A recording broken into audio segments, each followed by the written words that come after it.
Hello and welcome to today's video. Just to start, I'm just going to read a short passage from the character in the movie. The name of the character was Roy Batty from Blade Runner, and Roy Batty was played by Rutger Hauer. What a well-known actor. But the actual words that the character spoke were as follows. I've seen things you people wouldn't believe. Attack ships on fire off the shoulder of Orion. I watched sea beams glitter in the dark near Tennerhauser Gate. All those moments will be lost in time, like tears in rain. Time to die. So that quote, lines from the movie, the reason I'm speaking those today is today I'm going to speak about another word in my G.U.R.U symbolism, and we're up to the word realms. And I've been fortunate again to have experienced some realms in my current incarnation that when I do describe them to people, it wouldn't surprise me if they thought that I was watching a movie and just repeating what I'd seen in a movie.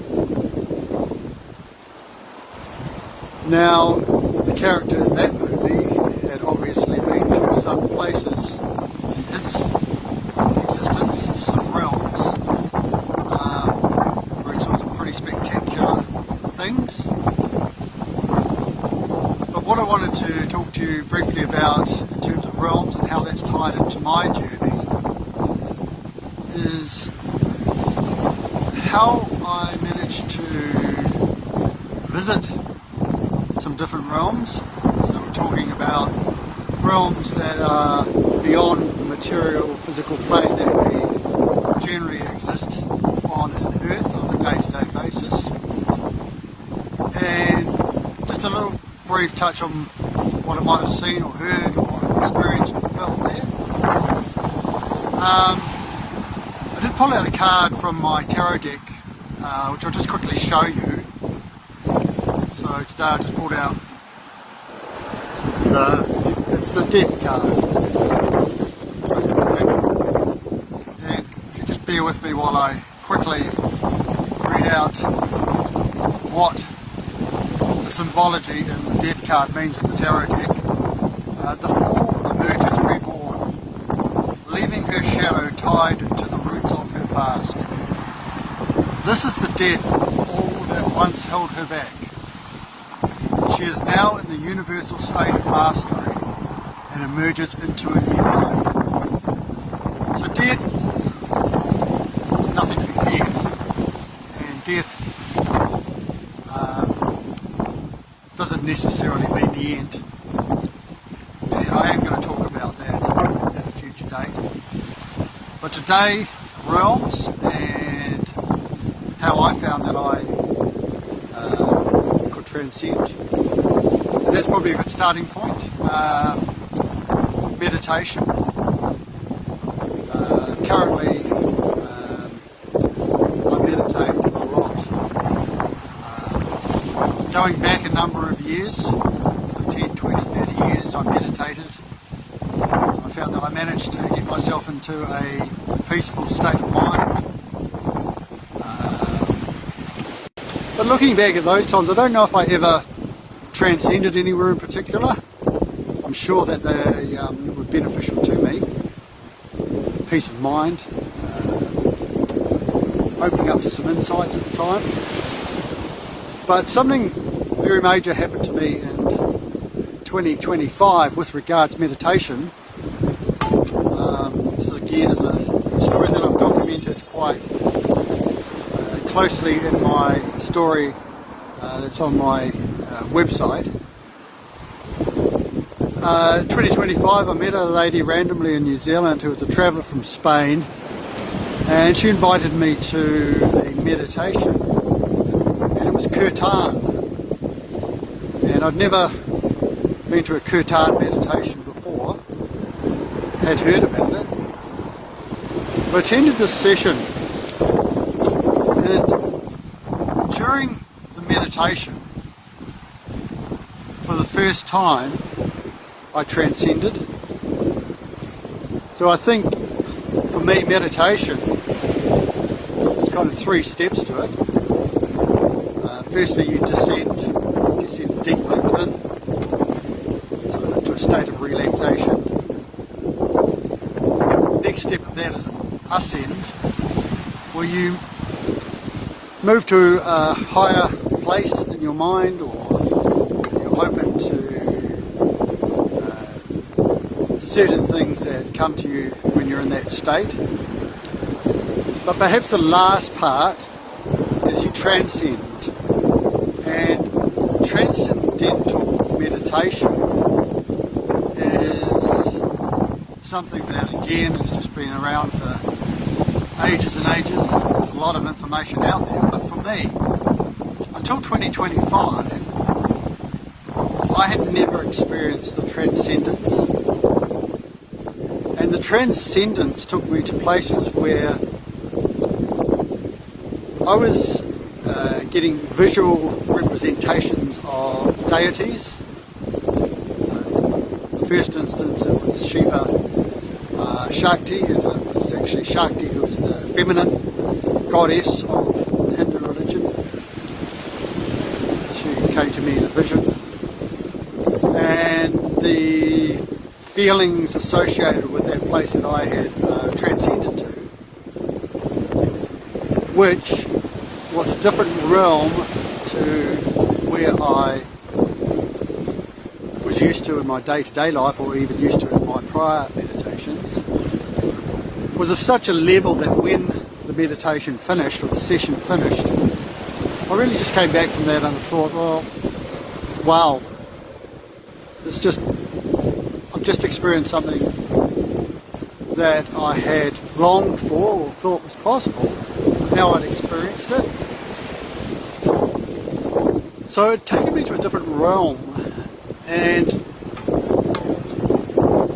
again, taking that from a universal perspective as a spiritual universe, there are so many realms available to be accessed, potentially an infinite number of realms, that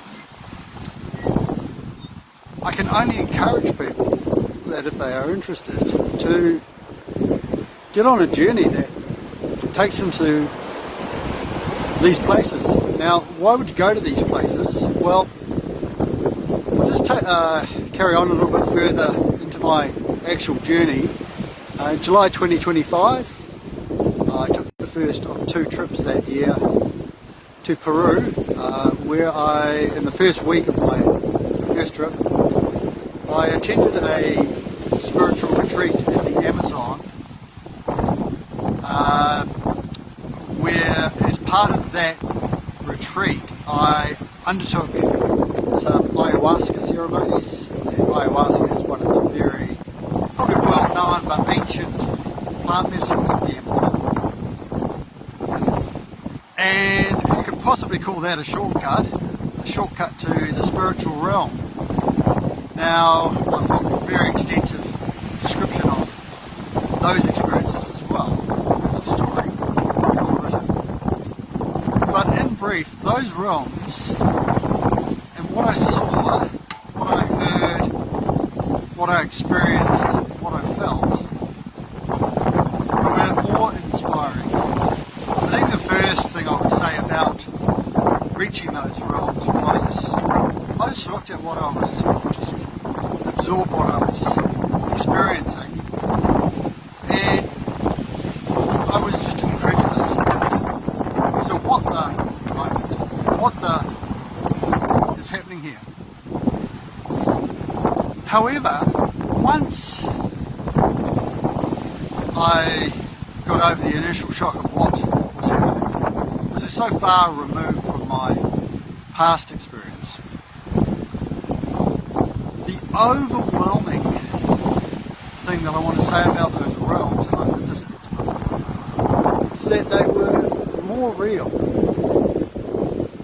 than anything I have experienced before or experienced on the physical material plane. So if we just look at the word realm, I mean it's spelled R-E-A-L for a start, so there's a realm, there's real in the realm. Other very brief things I just want to talk about in the realms that I visited, is that they're clearly places that, apart from the infinite possibilities, potential and energy, they're a place where time doesn't exist. Time as we know it does not exist. 5 minutes of Earth time could feel like 5 days in the room. Now, I know I've touched very briefly on the word realm, but I know for a fact that different realms exist, higher realms exist. This is all encompassing of the experiences that I have been fortunate enough to encounter along the way and continue to encounter. My nightly meditation process takes me to these places. So if anyone was to ever ask me, well, what's your one word prompt to get to the realms? There's a lot of way to get to the realms, I can tell you that. I would say the word meditation is a great place to start. And as you go along the journey, you may well discover other things that will actually take you there. And again, I just encourage people to have a think about that and go off and have a look at what's available. And the reason you want to probably think about these realms are they are just the most magical, incredible places that you could ever visit. The word wow is about the best word that I can use to describe them. So thank you for joining me today. Just briefly mentioning that if you want to go to my website, which is the link is on my Instagram, or it's viviendolamahia.nz.com. This is something that I'm developing with regards access to my written story. A lot of what I'm talking about here is taken from that story and certainly expanded upon in my writings. I hope that you may have taken something positive from today, a little bit of light to carry with you. I wish you well, and I hope you have a good rest of your day. And thank you again for joining me. I'm so much gratitude that you've taken some time out to listen to me, and I will see you again soon.